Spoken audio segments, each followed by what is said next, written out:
Ladies and gentlemen, thank you for standing by. Welcome to Bitfarms' second quarter 2025 earnings conference call. At this time, all participants are in a listen-only mode. After the speaker's presentation, there will be a question-and-answer session. And to ask a question during the session, you will need to press star 11 on your telephone. You will then hear an automated message advising your hand is raised. To withdraw your question, please press star 11 again. Please be advised that today's conference is being recorded. I would now like to turn the conference over to Lane Yonker, Director of Investor Relations. Please go ahead. Thank you, and welcome to Bitfarms' second quarter 2025 conference call. With me on the call today are Ben Gagnon, Chief Executive Officer and Director, and Jeff Lucas, Chief Financial Officer. Before we begin, please note this call is being webcast with an accompanying slide presentation. Today's press release and our presentation can be accessed on our website, bitfarms.com, under the Investor section. Turning to slide 2. I'd like to remind everyone that certain forward-looking statements will be made during the call and that future results could differ from those implied in this statement. The forward-looking information is based on certain assumptions and is subject to risks and uncertainties, and I invite you to consult Bitfarms MD&A for a complete list. Please note that references will be made to certain measures not recognized under IFRS and therefore may not be comparable to similar measures presented by other companies. We invite listeners to refer to today's press release and our MD&A for definitions of the aforementioned non-IFRS measures and the reconciliations to IFRS measures. Please note that all financial references are denominated in US dollars unless otherwise noted. And now, turning to slide 3, it is my pleasure to turn the call over to Ben Gagnon, Chief Executive Officer and Director. Ben, please go ahead. Good morning, everyone, and welcome to Bitfarms' second quarter 2025 earnings call.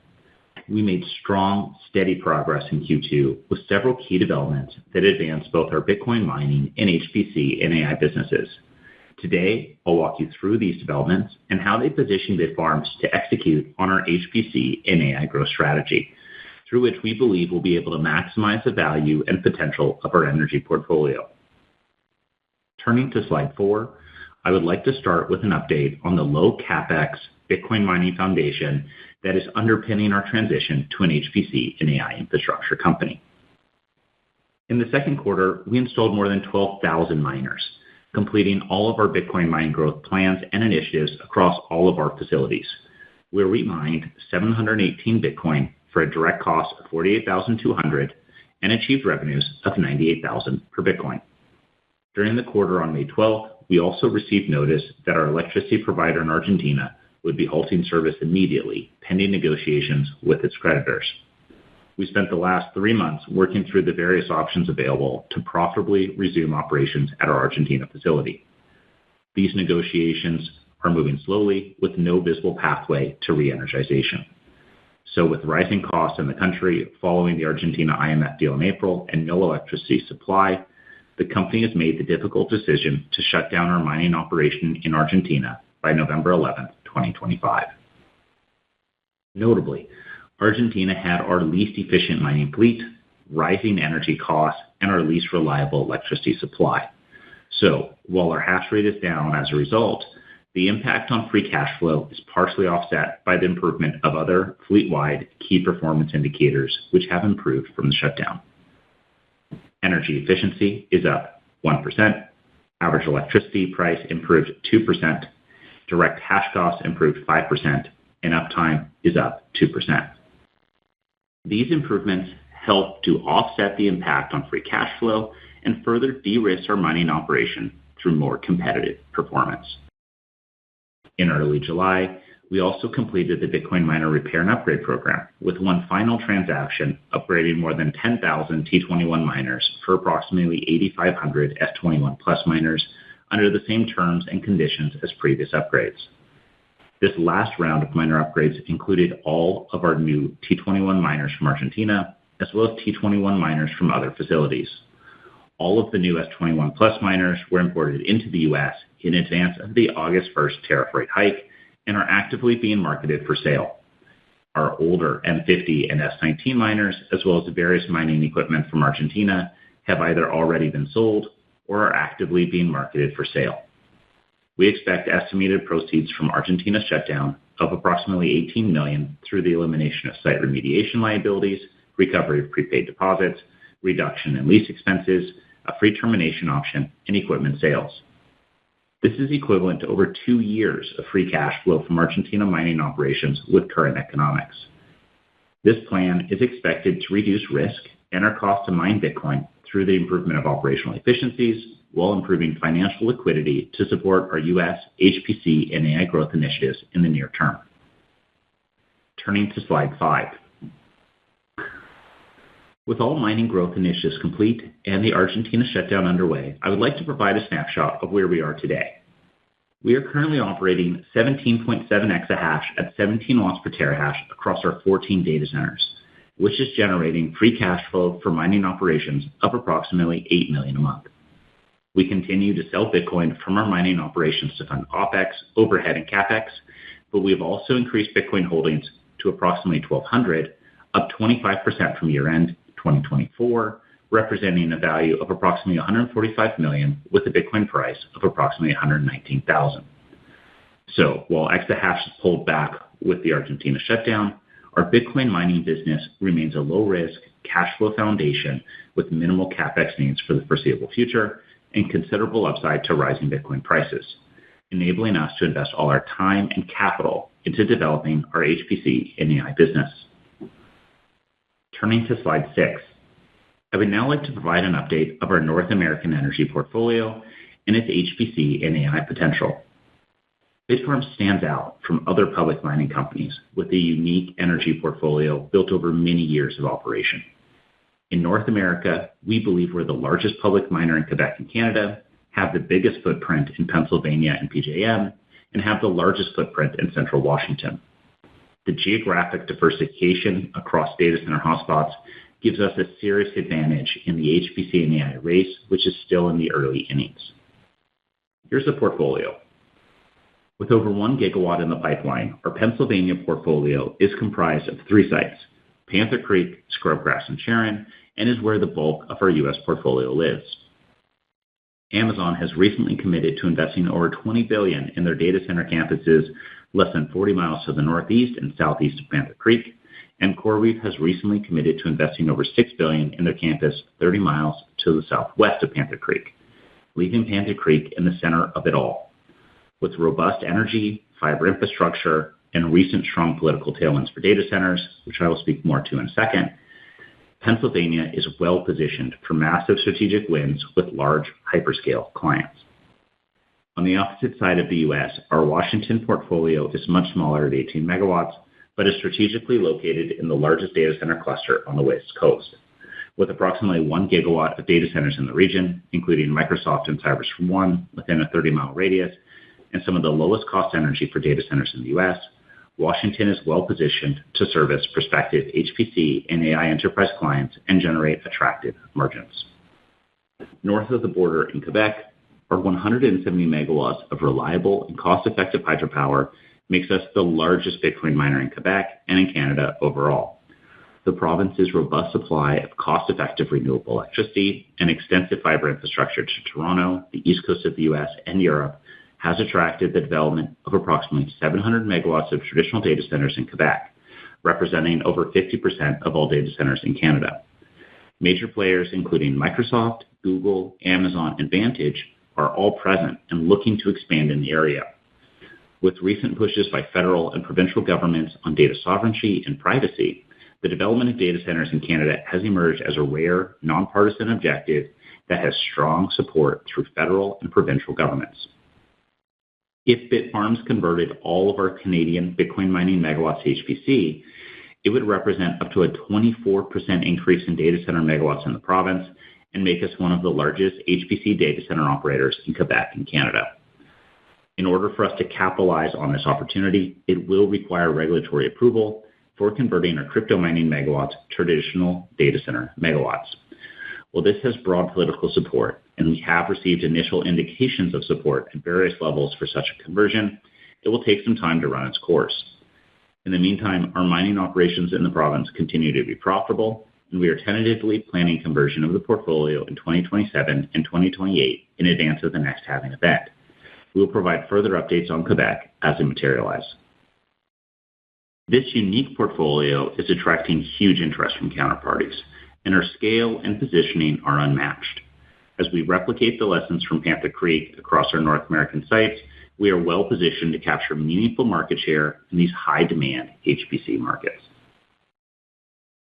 Turning to slide 7. In recent weeks, there has been a surge of new data center announcements in Pennsylvania. Big names like Google, Meta, Blackstone, Brookfield, and CoreWeave have committed over $90 billion in investments, citing robust energy and fiber infrastructure and close proximity to the largest data center cluster in the U.S., Data Center Alley, and major East Coast metropolitan centers. The robust investment into these data centers and the meaningful job growth that accompanies them will be transformational for many towns and counties across the state. And as a result, they're receiving robust political support and attention from the local level all the way up to the Oval Office. As the only public Bitcoin miner with a big Pennsylvania footprint, we're perfectly positioned in what is emerging as the new AI hub. And this isn't just luck, it's vision. We've been evaluating Pennsylvania for years, focusing on the same opportunity that is currently taking the industry by storm. With surging demand for power, record capacity auctions, and a renewed interest in traditional thermal generating assets, the power plants we acquired in the Stronghold acquisition are worth significantly more now than when we bought them just a few months ago. Turning to slide 8. Our flagship campus in Pennsylvania, Panther Creek, is advancing rapidly. In the past few weeks, the electric utility PPL has given us the green light for expanding our grid connection, confirming firm service at 50 megawatts by year-end 2026 and an additional 300 megawatts as early as 2027. That means more power on a faster schedule, confirmed. To support the development, we've also executed binding purchase and sales agreements that more than double the acreage of the site, paving the way for a contiguous and marquee 350 megawatt HPC campus in eastern Pennsylvania. The conceptual master site plan that you are looking at on screen now is based on the new power schedule and expanded acreage. This master site plan is finished and has been submitted to Macquarie. It is important to remind everyone that the master site plan may be modified based on the multiple conversations we currently have going with potential customers, but it's a rock-solid base to develop the site and customer conversations expeditiously. Phase 1 hits 50 megawatts by the end of 2026, and Phase 2 adds 300 megawatts as early as 2027. The plan includes the development of 4 buildings, housing 350 megawatts in total, with room for additional expansion in a Phase 3 with a 5th building once the ongoing FERC, Talon, and Amazon issues is settled, or we have confirmed an alternative arrangement that permits us to use our existing grid connection and power plants for the HPC data center campus.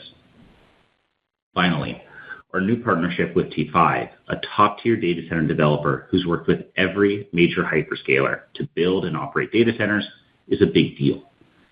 T5 will be responsible for managing the development of our Panther Creek campus and is yet another proof point to investors and prospective customers that validates the development potential.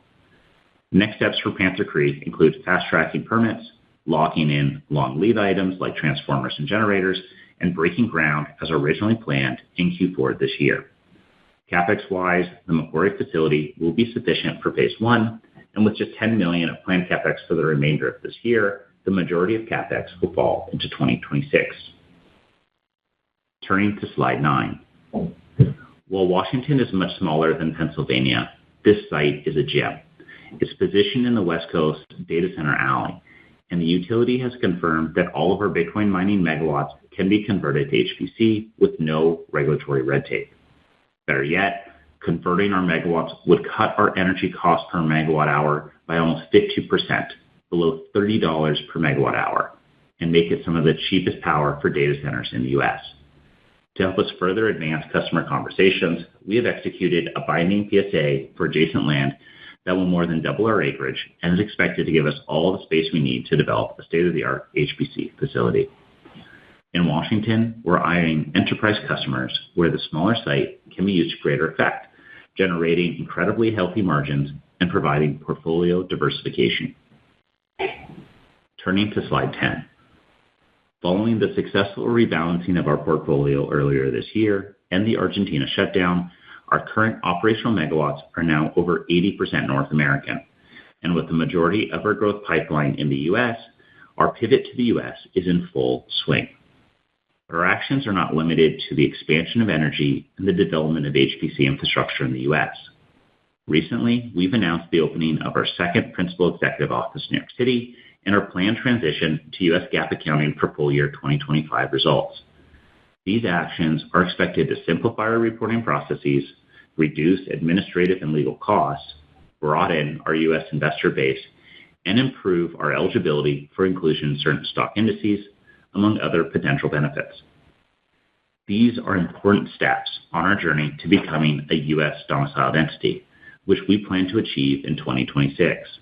We strongly believe the strategic transition will better position Bitfarms to execute our HPC and AI growth strategy, driving improved operational efficiencies and maximizing shareholder value. Turning to slide 11. While we have accomplished a lot in the last year, I'm particularly proud of our accomplishments over the last 4 months. Our Bitcoin mining business is locked in, projected to produce strong free cash flows of approximately $8 million per month, with minimal capex and numerous improvements across key performance indicators. With more than 1 gigawatt, our Pennsylvania pipeline is a gold mine in what is quickly emerging as a major AI hub, fueled by massive regional investment. HPC and AI development is taking off with rapid progress at our flagship campus, Panther Creek, backed by top advisors, strategic partners, and financing. We've taken key steps towards a planned 2026 U.S. redomicile, which will drive index inclusion and expand our access to U.S. investors and capital. Our portfolio has rebalanced to 80% North American, with all U.S. sites well positioned for conversion to HPC, and we have dramatically strengthened the balance sheet with approximately $230 million in cash and BTC as of August 11th, and access to up to an additional $250 million in the Macquarie facility for Panther Creek development. Our confidence in our business and ability to both execute and create long-term value in this transition has never been stronger. Despite our strong performance, we believe that the market is undervaluing both our Bitcoin business and HPC potential. Accordingly, we have recently launched the company's first ever stock buyback program for up to 49.9 million shares, or about 9% of outstanding shares. I'm proud to say that in the first 2 weeks, we have already repurchased roughly 5 million shares, equivalent to 10% of the total share buyback program. With strong cash flows, ample liquidity, and financing, we plan to continue buying back our shares under this program for the foreseeable future. Now, turning to slide 12, I'll turn the call over to Jeff for the financials. Thanks, Ben, and good morning, everyone. Turning now to slide 13. Before I dive into the second quarter results, I'd like to highlight the key financial achievements from the quarter. First, the Macquarie financing. At the beginning of the quarter, we entered into a finance agreement with Macquarie to fund the development and build-out of our Panther Creek, Pennsylvania HPC data center project. The facility provides up to $300 million towards the design, development, and initial phase of construction of the project. The initial $50 million tranche was drawn at closing to fund the soft costs associated with the design of the Panther Creek data center, land acquisition, and other initial steps. The $250 million project finance tranche is drawable upon meeting certain conditions, including development milestones. With just $10 million of planned capex for the Panther Creek for the remainder of this year, there is no anticipated need to draw down additional tranche until 2026. We are excited to join forces with Macquarie, an established leader in HPC data center financing. They are truly a partner in our HPC expansion, bringing financial and development expertise to supplement our other partners and advisors. This financing is emblematic of our financing strategy for our total portfolio as we use cost-effective debt to fund our growth. Our highly valued and appreciated North American assets, combined with the higher margin and predictable earning streams characteristics of HPC and AI, make our HPC properties attractive to debt finance. Second, the cash generation of our Bitcoin mining operations. As we've noted previously, During the development and build-out phase of our HPC program, our Bitcoin mining operation funds our G&A and corporate expenses and the debt service requirements associated with our HPC build-out. We are achieving steady mining margins and, as Ben noted, generating about $8 million of free cash flow from operations per month in excess of our corporate administrative costs to fund our initial capital requirements, debt service, as well as our stock buyback program. With our miner upgrade program behind us and having among the most efficient fleet in the business at an average efficiency of 17 watts per terahash, our mining operation is benefiting from the current high Bitcoin price to generate strong cash flows, a solid base for HPC expansion. Third, our stock buyback program launched in the last week of July.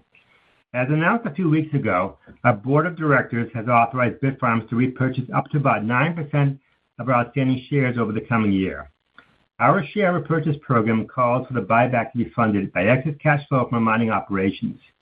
As Ben noted, we have repurchased over 4.9 million shares to date, and since the inception of the buyback program, our purchases have been at daily volumes that approximate the daily allowable limit for the exchange on which the shares were purchased. We believe we're undervalued versus peers, and we're using mining free cash flow, not our Bitcoin treasury or funds from our debt financing, to prove it. With our shares neither reflecting the cash generation potential of our mining activities nor the value of our HPC properties, utilizing our excess cash flow from operations is an effective way to bring value to our shareholders. I'll add that we have not issued shares under our ATM since January, and the shares we have repurchased to date under our buyback program are well below the prices at which we issued the shares last year. And lastly, our U.S. GAAP transition. As Ben noted, this transition is vitally important as we continue to shift our operations towards the United States. We expect to report our full fiscal year 2025 results under U.S. GAAP. We believe this will simplify our financial reporting process, further align us with our U.S. HPC and AI and mining peers, and serve as an important stepping stone towards a potential redomicile in 2026. The benefits of a redomicile to the U.S. are plentiful. Bitfarms would have access to a broader pool of U.S. capital and investors, potential inclusion in major U.S. stock indices, and more favorable regulatory and tax environments, among other benefits. Building off the successful rebalancing of our energy portfolio to over 80% North American megawatts in 2025, these initiatives further advance our U.S. pivot and align with our HPC and AI growth strategy. Turning to slide 14. Let's focus now on our second quarter financial performance. In the second quarter, we earned 718 Bitcoin and achieved total revenue of $78 million, up 87% year over year. Revenue from mining activities was $71 million, and the balance of $7 million was earned from hosting electricity generation businesses following our acquisition of Stronghold and from our Volta Electrical Services subsidiary. Our gross mining profit was $32 million, representing a direct mining margin of 45% and an average direct cost of $48,200 per Bitcoin mined. Cash, general, and administrative expense, or G&A, was $18 million, an increase of about $2 million over the first quarter, reflecting Stronghold G&A of approximately $3 million in the second quarter versus about $400,000 for the 2 weeks in which Bitfarms owned Stronghold in the first quarter. Excluding Stronghold's G&A, our second quarter cash G&A would have been roughly 3% lower than the first quarter. Operating loss was $40 million in the quarter and included $15 million of impairment charges attributable to our Argentina operation. As a result, net loss for the second quarter was $29 million, or 5 cents per share. Turning to slide 15. For the second quarter, our adjusted EBITDA was $14 million, or 18% of revenue. This encompasses primarily our self-mining revenue. Our direct mining cost for Bitcoin in the second quarter was $48,200, with our all-in cash cost to mine a Bitcoin at $77,100, compared to revenue per Bitcoin earned during the quarter of $98,000, resulting in profit per Bitcoin of $20,900 for a profit contribution from mining activities of about $15 million. Turning now to slide 16. As of August 11th, we had total liquidity of approximately $230 million, comprised of cash and unencumbered BTC. In addition, under the Iguazu sale agreement, we expect to receive the remaining $10 million from HI by the end of September, marking the completion of the sale announced earlier this year. As was mentioned earlier, we project to generate on average about $8 million per month of free cash flow from mining operations, which we expect to be more than sufficient to fund the remainder of the 2025 CapEx, our working capital requirements, our debt service, and the share buyback program. Regarding our Bitcoin One program, we've realized $11 million in profits since the program's inception this past February. This follows the success of our synthetic HODL program, under which we realized $18 million of profits between October 2023 and January 2025, for total net profits since the inception of our market operations activities in October 2023 of over $28 million.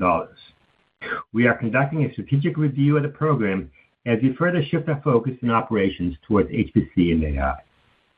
In closing, we believe our financial position provides a solid foundation to execute on the HPC and AI initiatives that Ben laid out today, and we look forward to keeping you updated as we continue to develop our U.S. operation. With that, I'll turn the call back to the operator for questions and answers. Thank you. As a reminder, to ask a question, please press star 11 on your telephone and wait for your name to be announced. To withdraw your question, please press star 11 again. The first question will come from Nick Giles with B. Riley Securities. Your line is open. Thank you very much, operator, and good morning, everyone. This is Fedor Shabalin on behalf of Nick Giles. Hey, Ben and team, I just wanted to touch base on Panther Creek. What's the game plan for getting construction procurement lined up? You planning to break ground in 4Q? And am I right that you're moving ahead regardless of whether you locked in customers at this point? And also curious about the Macquarie financing option.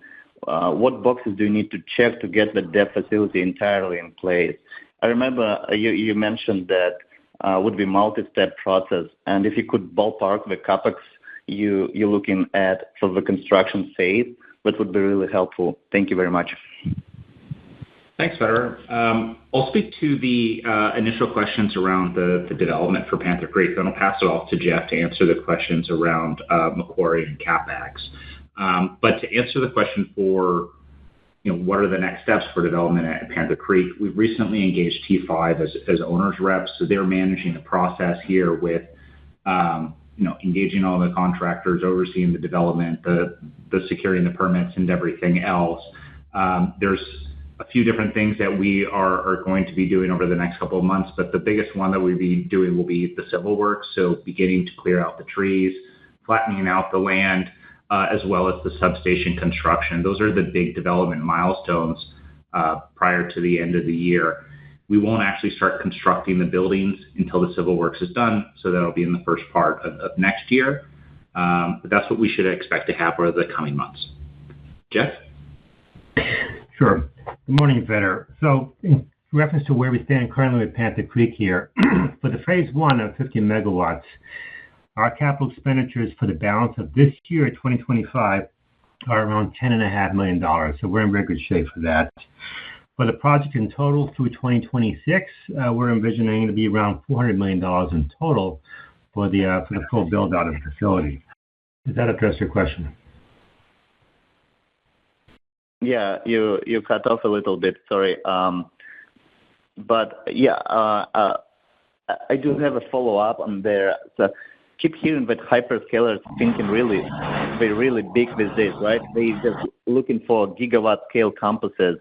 And how does it play into your Panther Creek strategy? And based on the conversations you've been having while marketing the site, what's the typical size profile of the players showing interest here? Yeah, it's a good question, Fedor, and you're right. The increase in demand per site is happening quite rapidly. I think last year when Core Scientific and CoreWeave announced their deal, the focus was really on 100 megawatt sites, and that number has gone up quite a bit. I think the demand here is tied also to time. So the way that the market is viewing things is that 2026 power is highly valued and prioritized, And because of the timeline on 2026 power, people tend to be a little bit more open to smaller sites in 2026, provided, of course, that there's the ability to expand beyond that over time. Most of the HPC customers that you'd speak to, they understand that a site is not built all in one go, but is separated out into multiple phases. What most customers are looking for is immediate power in 2026 with the ability to expand beyond that over time. So what we're seeing is that the larger the campus, the more interesting for sure. But you really can't get away from that timing aspect, which is kind of bending a lot of perceptions on what people would like and what they're interested in. But with the 350 to 410 megawatts that we have there at Panther Creek, this is still a very sizable data center campus. There's roughly 600 megawatts worth of data centers in the state of Pennsylvania alone today. So it would be more than 50% increase in terms of the total data center capacity in the state just by building out this one campus. But certainly the demand is tracking upwards. Thank you, Ben and Lucas and team. Thank you for this and continue. Best of luck. I jump back to you. Thank you. And our next question will come from Mike Colonnese with H.C. Wainwright. Your line is open. Hi, good morning, guys. Thank you for taking my questions. Follow up on the CapEx spend on Panther Creek. Jeff, you mentioned the $400 million total build-out costs, which implies $8 million per megawatt. Curious what that entails from a data center readiness perspective and the implications for potential economics that you could secure from a potential deal with this type of build. I know in the past you've talked about powered shell through fully developed and constructed Tier 3 data center, but what does this entail, again, from the $8 million per megawatt and what you can expect from a potential contract on that site? Sure. Let me start that off, and then, Ben, you can follow up afterwards. I think, first of all, that's the number that we're working on at this point in time. That may vary depending on the arrangements that we put in place with every prospective customers that we finally come to an agreement with here. But that's actually the expectation we have for a full build-out of, having the site ready for larger GPUs here at that point in time. So that's the position we have here, as we're currently assuming here. That may change, again, given the nature of whatever arrangement we have in place with our prospective customers. Anything you wish to add? Sure. When we're looking at the build-out, we're trying to optimize for a few different things here, Mike. We historically have always tried to optimize on return on invested capital, and we're also trying to optimize for the multiples expansion being driven by these kind of long-term contracted revenues that come out of these HPC contracts. I think generally speaking, trying to optimize across those two variables is quite difficult because the best return on invested capital in this industry is going to be for just the development of powered land. If you can just get a piece of land and you can put some 500 megawatts on it, that investment is going to be the best possible return that you can have per dollar invested. But the market's not really going to give us value for that transactional nature. And so there needs to be a shift further up the stack so that you can get those long-term contracted revenues, which is going to drive that multiples expansion that we're targeting. But we're also being, quite realistic and pragmatic here that this is an execution game, and that the higher up the stack we go, the more you're going to get from that multiples expansion, the more CapEx you're going to have to raise, and the more difficult it is to execute. And by looking, more broadly at what we could possibly do, we have a better way to recognize value out of those portfolio assets through a powered shell or a colo opportunity. Very helpful. Thanks for the color, Ben and Jeff. And follow-up for me, as it relates to the potential Bitcoin mining conversions at your Quebec data centers, I know in the future now, but can you just provide more color in terms of what would need to happen for you to ultimately make that decision? And is there potential to convert, the rest of the portfolio if demand is strong enough from prospective HPC AI tenants? So yeah, it's a great question on Quebec. We spent a lot of work and time evaluating the Quebec opportunity. We've had numerous different consultants and strategic partners out there evaluating sites. We think there's a lot of good conversion potential for Quebec, but as I mentioned earlier on in the call, we will need to convert over the crypto mining megawatts to data center megawatts, and that requires regulatory approval. There is no clearly defined regulatory approval path because nobody has ever done this particular conversion of megawatts over. The crypto mining megawatt tariff is relatively new, only having been established a few years ago. And the huge demand on HPC is also relatively new. So nobody's actually asked Hydro-Quebec to try and convert these prior to us asking Hydro-Quebec to convert these megawatts. I will say that politically, Quebec has never been a huge fan of Bitcoin or Bitcoin mining. I think that's largely true for the federal government in Canada as well. But they are very interested in HPC, AI, and sovereign data centers. And so, here's a great opportunity for both Bitfarms to convert over and develop our sites, but also for, the relative power brokers and political interests in, local, provincial, and federal to all really tick some strategic objectives here with conversion over Bitcoin mining megawatts to data center megawatts. So, I think everyone's aligned in terms of the value creation opportunity that's here and wanting to get this done. But unfortunately, I can't comment to, a specific pathway and a timeline for converting over those megawatts right now. But we will provide an update as soon as we have that because we are actively pursuing it. Great. Thanks, Ben. Best of luck. Thank you. And the next question will come from Gareth Gassetta with Cantor Fitzgerald. Your line is open. Thank you for taking the question. Just a quick one on the Macquarie credit facility.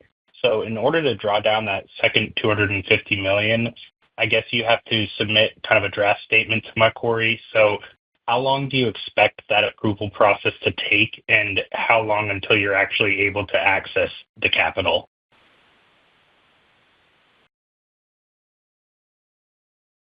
So the process is going on at the moment here in the review process. We expect this to take probably a couple of months here. There's always a chance that requirements could push us into early 2026. What I think is very important to point out here, as we've noted here, that with Panther Creek here, we have about $10.5 million of capital expenditure requirements for this year. That and even going into our expenditures into early 2026, we're more than sufficient with our liquidity actually to fund that and then get reimbursed when the other piece comes into play here. But so far, things are going well with Macquarie, and they are in the process where they're reviewing our master site plan as you presented it to them. Got it. Thank you. And then just a quick follow-up here. How are you thinking about the levels of share buybacks going forward? Are you thinking kind of consistent to what happened this quarter? Any additional color would be good. Thanks, guys. So let me add just a few comments to that as well. We're continuously assessing our cash flow generation for Bitcoin mining activities here. As we've noted, we're generating about $8 million of excess cash flow above our operating requirements, which includes our overall G&A here per month for the balance of the year here. So that's going to dictate in large part what we actually do with our buyback plan. And we are anticipating continuing it in the range of where we are now. But of course, that's going to depend upon the opportunities and the CapEx requirements that arise over the remaining 4.5 months of the year. Great. Thank you. And the next question will come from Brian Kinstlinger with Alliance Global Partners. Your line is open. Great. Thanks so much for taking my question. With the master plan now submitted, at a high level, can you talk about whether potential customers have begun the evaluation process or what has to happen before that begins? And then how has T5 changed those conversations in general? Thanks, Brian. So we're actively in conversations with potential customers now. This really started in earnest after we had secured the land. And the big driver forward now is having the certainty from the ESAs from PPL as to what we can expect from grid connections and when we can expect them. That's been a huge driver forward in these conversations. And the other part is having the right counterparty here for helping us to develop out the sites and manage the whole process. T5 is a very known data center builder and operator. They work with every major hyperscaler in the space. They're building numerous of these data centers for CoreWeave. So this is a trusted party, and that brings a lot of confidence to potential customers when we're having these conversations. And so those two things are really helping to drive this forward, the certainty around the energy supply and delivery date, as well as the increased confidence in the development partner are both key items. Great. And a follow-up just on the Bitcoin mining business. Is there a way to think about maybe 1 year out and 2 years out, how you think about what your hash rate under management might be? It's a great question for thinking that far out. Really what we should expect is that we're not planning any mining growth. And as we convert over to HPC and AI, there could be some gradual pullbacks in the exahash. In the Q4 deck, one of the things that we outlined was our best expectations for network hash rate and Bitcoin price through every quarter end from 2025 and 2026. I think that is a very good projection for where the economics might be able to go in the future, and what that might imply for revenue and gross mining margin for Bitfarms and for the industry at large. And I think, if you look at that and you look at the kind of revenues associated with that, we're going to get continued revenue and free cash flow performance out of our mining fleet. At least we expect to throughout the remainder of 2026. But I think when you look at the relative opportunity between HPC and AI and Bitcoin mining investments right now, it's really hard for us to justify any further investments into Bitcoin mining, given the HPC development opportunity and the potential. So you can expect that the hash rate should stay flat. And as we progress with HPC development, especially at Panther Creek, there may be some gradual reductions in the hash rate over time. Okay, thank you. Okay, and the next question is going to come from Stephen Glagola with Jones Trading. Your line is open. Hi, Ben and Jeff. Thanks for the question. Just following up on an earlier question in Q&A, could you put some concrete figures or guidance around how you think about sort of annual revenue per critical IT megawatt on a powered shell lease at Panther Creek, as well as maybe the corresponding EBITDA margin from this lease structure? And additionally, what PUE benchmark would you consider appropriate for this? Thank you. Thanks, Steve. There's a lot of estimates that you can point to for what a revenue figure would be per megawatt per annual, what have you, for these various structures.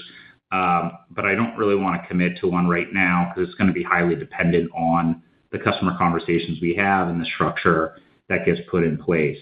What I think is important to focus on here is that the power that we have is in the right place at the right time, and there's significant value creation opportunity in that, and far greater opportunity than any sort of Bitcoin mining economics that we can see or foresee.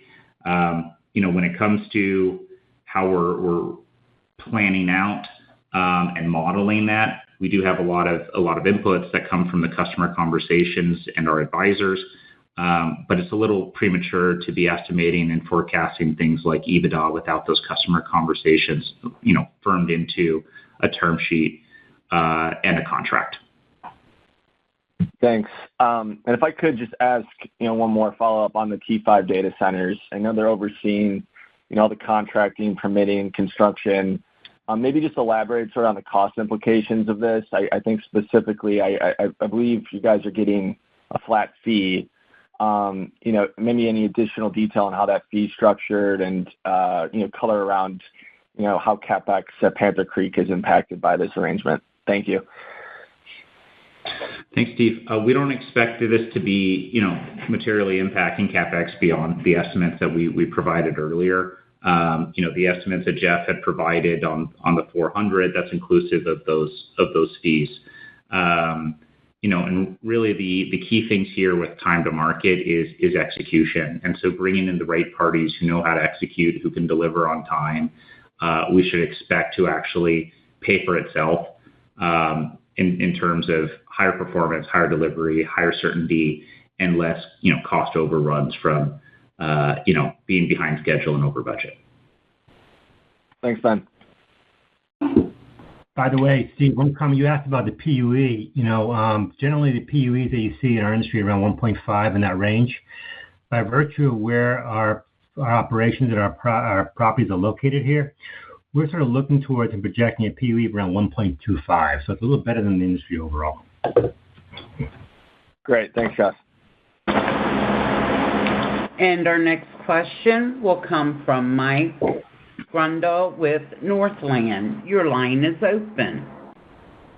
Hey, guys. Thanks. A couple questions. The first one, Ben, you talked a little bit about it on the last question, but why did you select T5, and is there a specific economic arrangement you can share there?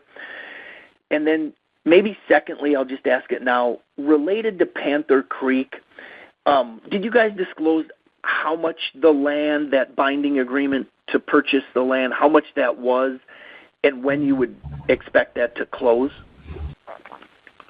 Sure. And thanks, Mike, for the question.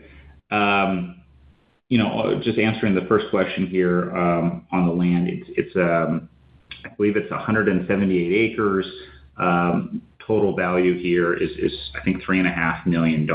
We should expect it to close this quarter or shortly after. So this is happening. We've done all of our due diligence on this site. Everything is basically just the formal closing process now on the land, and should be done in advance of us, beginning our construction and beginning all those civil works in the coming weeks. Sorry, Mike, I blanking on the first part of your question. Could you repeat it? Oh, just why T5 and the economic arrangement there? Of course.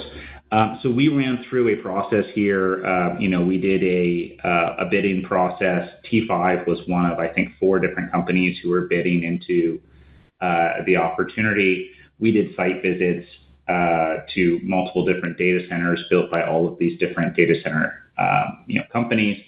And we really liked T5's build quality. We really liked their team. They've got a fantastic reputation in the industry.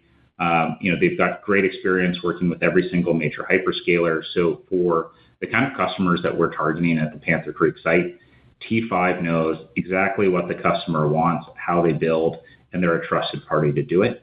And during the process for selecting and bidding, they came in at a very competitive price with this very competitive offering. The other thing that I'd like to add on T5 is that they're one of the few companies out there that do a full service offering.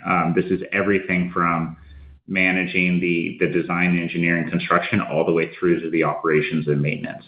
And so this is one partner that, as we progress with them and as we get more comfortable and more confident in their abilities, there may be opportunities to extend that relationship with them throughout the process longer, so that they can provide more value and more services as we do the build out. Got it. And then, hey, one for Jeff.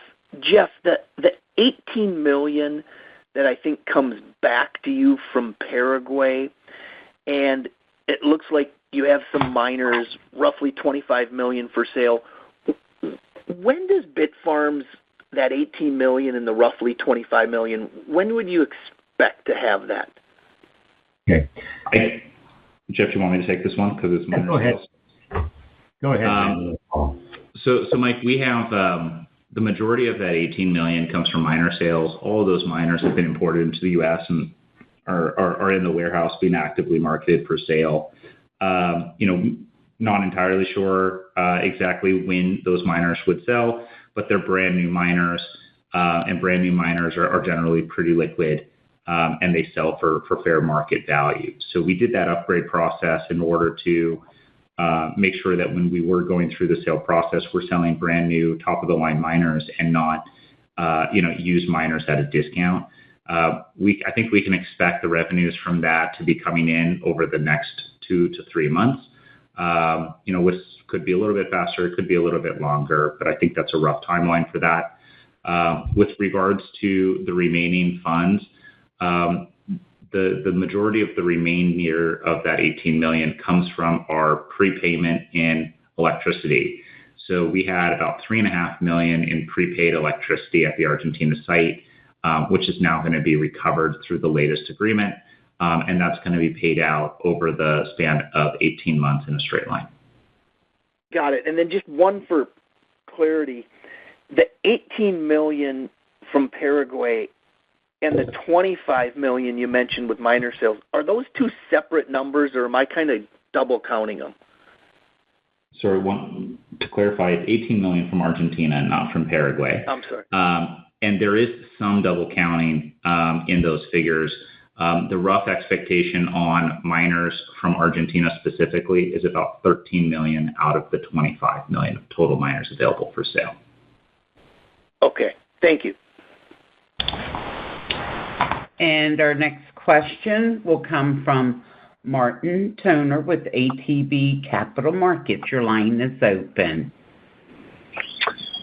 Good morning. Thanks for taking my question. Is there anything preventing you from doing a deal on Panther Creek, like right now? And on how many megawatts would you say you could potentially do, based on that, based on whatever timeline you give me? Same question for Washington. Thanks. Hey, there's nothing preventing us from doing a deal now. We're actively in conversations with different customers. It's just that these deals take a lot longer than a Bitcoin mining transaction, which can be done in the span of a week or two. With Bitcoin mining, it's just really as simple as negotiating with Bitmain or MicroBT. But when we're talking with the kind of customers that we're talking with at Panther Creek, these are very large organizations with processes in place and a very strong system of procedures and rules and due diligence that they need to follow. So there's nothing preventing us from doing a deal now. We have the power certainty, we have the land, we have the plans in place. Really, it's dependent on the customer's willingness to come in and the customer's appetite for power and time. The same thing is true for Washington. The difference with Washington is that the site is quite a bit smaller than Panther Creek because we just shy of 20 megawatts there. This is still a really, really attractive site. When you look at where the data centers are clustered in the United States, this is the largest data center cluster on the West Coast because it services Vancouver, Seattle, and Portland. It has great proximity to basically every major fiber optic cable, which carries off data to Asia.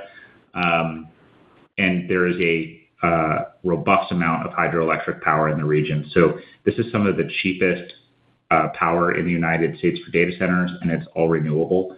It drives a huge amount of demand. And there, we'd be looking at targeting a enterprise customer.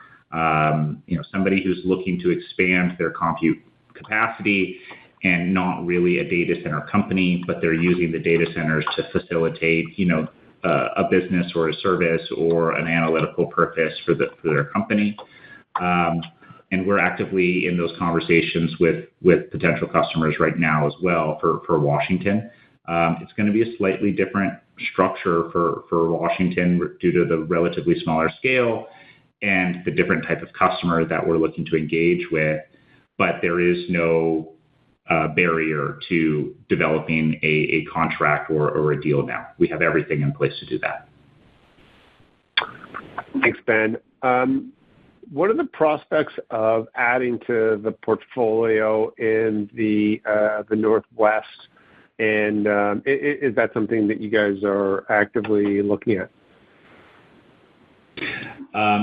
There's plenty of opportunities to continue to grow our energy pipeline. We have a fairly active corp dev team. I think our biggest focus right now is twofold. It's one, it's on executing on the power that we already have.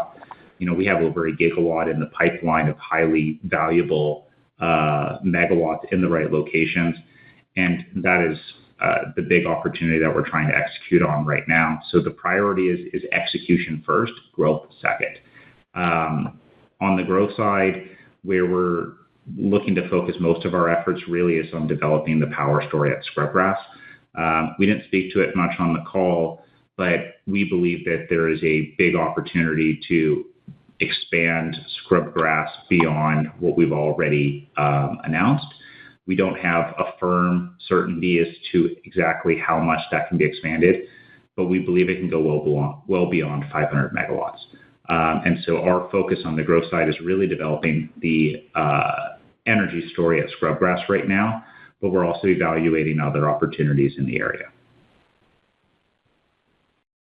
Super. Last one for me. Is there a time in 2027 when you envision being able to get your first dollar of HPC revenue at Panther Creek? It's really going to be dependent on those customer conversations, but we will have power energized by the back half of 2026 at Panther Creek, and we expect to have the first building up by the end of 2026 as well. But it's really going to be dependent on those customer conversations that we're having right now as to exactly when that first revenue is going to come in. Great. Thank you for taking the questions. That's it for me. And our next question will come from Brian Dobson with Clear Street. Your line is open. Hey, good morning. So you repurchased shares in the quarter. Certainly, there's a lot of pressure on the stock related to Riot selling down its position. Are you looking to take advantage of that expected selling pressure going forward via your repo? So, we believe our shares are undervalued for a couple of reasons, and that's why we've announced the share buyback program, and we're already executing on it. The opportunity is here today. We're not entirely sure how long we should expect to be undervalued by the market, but I think when our shares are so clearly undervalued relative to competitors and relative to the HPC opportunity, it's a really easy call to make to continue buying back shares in open market. It's a great use of capital, and it's a great thing for shareholders and for shareholder value. It's something that we believe really strongly in. We believe in this company, and we believe in the potential of this management team. Until the market, changes its view, we should be active in the market buying back shares. Yeah, thanks very much for that color. Just as a second question, there's some very exciting tailwinds in Pennsylvania. Can you maybe elaborate on a little bit about how your conversations with potential clients have changed or improved since those tailwinds were announced by the administration? Yeah, Pennsylvania is really emerging as the AI hub here, I think for several reasons. It's a huge energy state. It has great proximity to Data Center Alley in Virginia, DC, New York, Philly, all these major markets. It's in really close proximity to with robust energy and fiber infrastructure. And it also has, pretty close proximity to all the undersea fiber optic cables that carry data off to Europe and Africa. The interest in Pennsylvania is not really surprising to us, given how long we've been looking at it. But it's a great underwriting of the development potential when we see the major players like Amazon and CoreWeave really putting serious capital down in all of these areas surrounding our site. Amazon is just committed to $20 billion to two sites, both within 40 miles. CoreWeave, $6 billion to a site less than 30 miles away. I think that's helping to underwrite the value and the development potential here, because this isn't just, Bitfarms saying the potential is here. This is everyone saying the potential is here and putting their money down in a very major way. So I think it's definitely helping with customer conversations. It always helps to have another counterparty kind of underwrite the same value opportunity. Great. Thank you very much. And the next question will come from Bill Papanasian with KBW. Your line is open. Yeah, good morning. Thank you for taking my questions. Perhaps you could just walk us through the Quebec portfolio and make note of, perhaps your top 3-5 sites that you think are most attractive to potentially convert into AI HPC. Thank you. It's a great question, Bill. The biggest area for us to convert in Quebec right now is the town of Sherbrooke. That's the one that we're prioritizing the most. We have 170 megawatts in the province. Between the 3 sites that we have at Sherbrooke, there's 96 megawatts there. So that has the highest amount of concentration for any of our sites, and we also have the most amount of scale. Sherbrooke is a really interesting city. It's one of the largest cities outside of Montreal in what's called kind of the Eastern Townships area, and it's backed by a huge college campus and technical school there. So there's robust fiber and power infrastructure connected with the school and connected with the city, and that is really going to be the lowest hanging fruit and highest value opportunity that we're focusing on developing in Quebec is those 96 megawatts that we have in Sherbrooke. I think that's where we have the most political support from the local community.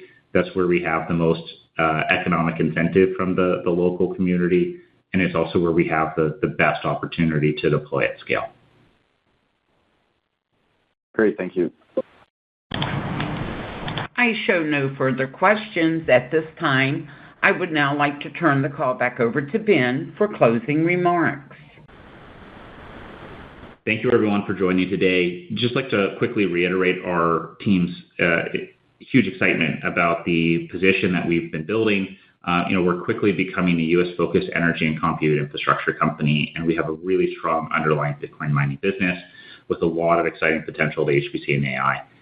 We look forward to keeping you up to date on our progress as we continue, and thank you very much again for joining the call. This does conclude today's conference call, and thank you for participating. You may now disconnect.